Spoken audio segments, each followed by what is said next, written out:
नमो तस्स भगवतो अरहतो सम्मा सम्बुद्धस्स। नमो तस्स भगवतो अरहतो सम्मा सम्बुद्धस्स। नमो तस्स भगवतो अरहतो सम्मा सम्बुद्धस्स। रतनसुत्तम्। पनिधानतो पट्ठाय तथागतस्स दश पारमियो दश उपपारमियो दश परमत्तपारमियोति समतिंस पारमियो पंचमहापरिच्चागे लोकत्तचर्यं यातत्तचर्यं बुद्धत्तचर्यन्ति तिस्सो चर्यायो पश्चिम बबे गब्बुक्खन्तिं जातिं अभिनिक्खमनं पदानचर्यं बोधिपल्लङ्के मारविजयं सब्बयूतयानापटिभेदं धम्मचक्खापबद्धनं न बलोकुत्थरधम्मेति सब्बेऽपि मे बुद्धगुणे आभजेत्वा वेशालिया पुरीतेषु पाकारान्तरेषु तियमरतिं परित्थं करन्तो आयच्मा आनन्दतेरोभिया करुय्य चित्तं उपटपेत्वा कोटि शतसहस्रेषु चक्रवालेषु देवता यस्सनं पटिगणहन्ति यञ्च वेशालिया पुरे रोगमनुष्यदुर्भिक्ख सम्भूतं त्रिविधं भयं किप्पमन्तारधापेसि परित्तं थं भनामहे यानि धभूतानि समागतानि भूमानि वा यानि वा अन्तरिक्षे सब्बे बभूता सुमना भवन्तु हतोऽपि सक्कच्छ सुनन्तु वासितं तच्माहि भूतानि समेत सभ्ये मेत्तं करोता मानुष्यापजाय दिवाचरतो च हरन्ति ये बलिं तच्माहिने रक्षत अपमत्था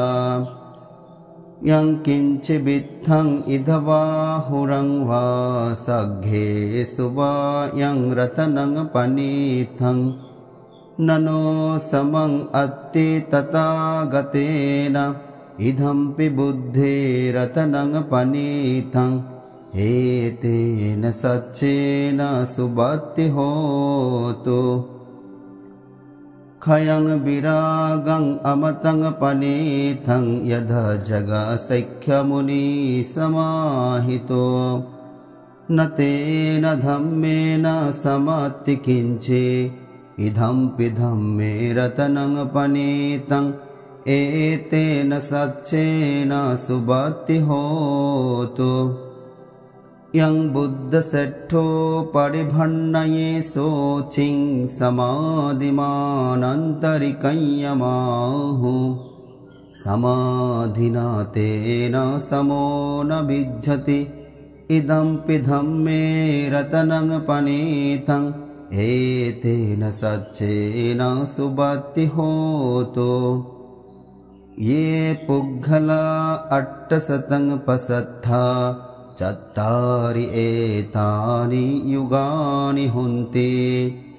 ते दक्खिनेय्या सुगतस्य सावका एते सुदिन्नानि महाफलानि इदंपि संघे रतनं पनीतं एतेन सच्चेन सुबत्ति होतु ये सुपयुक्ता मनसा दल्हेन निक्कामिनो गौतमशासनं हि ते पत्तिपत्था अमतं विगयः लद्धा मुधा निब्बुतिं भुञ्जमाना इदम्पि संघे रतनं पनीतं एतेन सच्चेन सुबत्ति होतु यथिन्दकेलो पटविंसितोऽसिया चतुर्विभाते बियसम्पकम्पियो ततोपमं सत्पुरुषं वदामि यो आर्यसच्छानि अभिसपස්සति इदम्पि संघे रतनं पनीतं एतेन सच्चेन सुबत्ति होतु ये आर्यसच्छानि विभाभयन्ति गम्भीरपञ्येन सुदेशितानि किञ्चापि ते हुन्ति बुसप्पमत्ता न ते भवङ्गट्टमं आदियन्ति इदम्पि संघे रतनं पनीतं एतेन सच्चेन सुबत्ति होतु सह वत्सदस्सन सम्पदाय तयस्सु धम्मा जहिता भवन्ति सखाय दिट्टि विचिकित्सितं च शीलबतं वापि यदति किञ्चित् चतुःपाये हि च विप्पमुत्थो चचाबिट्ठानानि अबब्बोकातुम् इदम्पि संघे रतनं पनीतं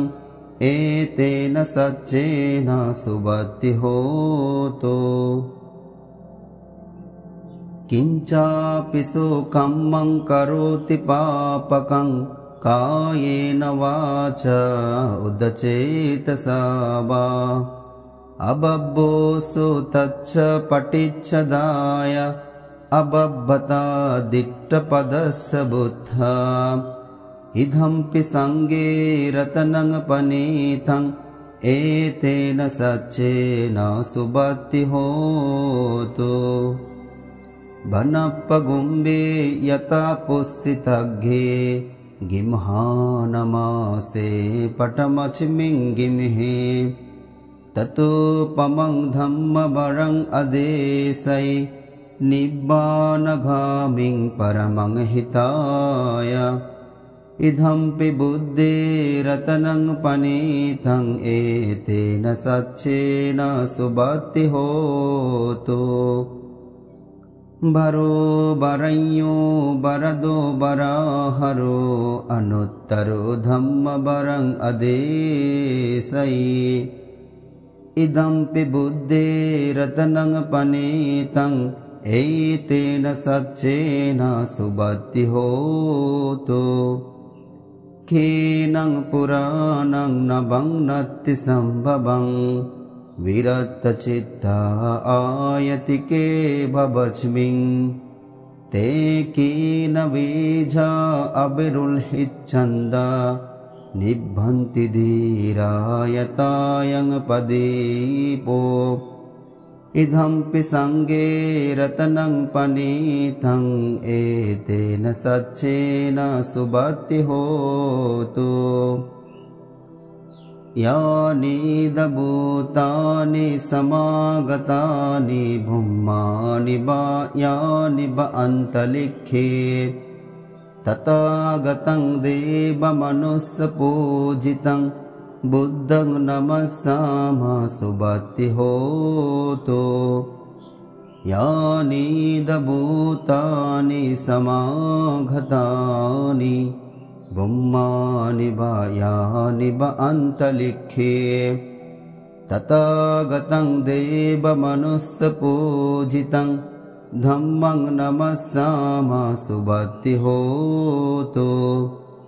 यानि दभूतानि समागतानि भुम्मानि वा यानि वा अन्तरिक्षे तथागतं देवमनुष्यपूजितं संघं नमस्सामः सुबत्ति होतु एतेन सच्चवज्जेन सुत्थिते होतु सर्वदा एतेन सच्चवज्जेन सब्बदुःख रोगभय अन्तराय उपद्रव विनश्यन्तु एतेन सच्चवज्जेन होतु ते जयमङ्गलान्ति।